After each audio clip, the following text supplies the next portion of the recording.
अजित पवार गटाचा मोदी मंत्रिमंडळात समावेश न करण्याबाबत उपमुख्यमंत्री देवेंद्र फडणवीस यांनी स्पष्टीकरण दिलंय।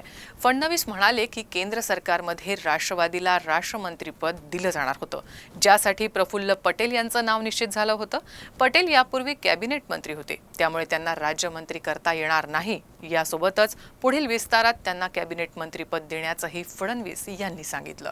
राष्ट्रवादी काँग्रेसला आमच्या वतीनं किंवा सरकारच्या वतीनं एक जागा ऑफर करण्यात आली होती।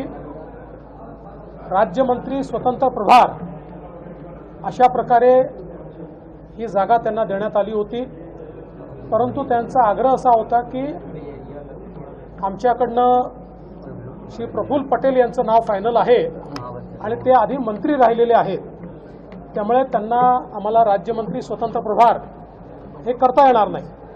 मात्र आपल्याला देखील ही कल्पना आहे की जेव्हा अलायन्सचं युतीचं सरकार असतं त्यावेळी काही निकष तयार करावे लागतात, कारण अनेक पक्ष सोबत असतात, त्यामुळे एका पक्षाकरता तो निकष मोडता येत नाही।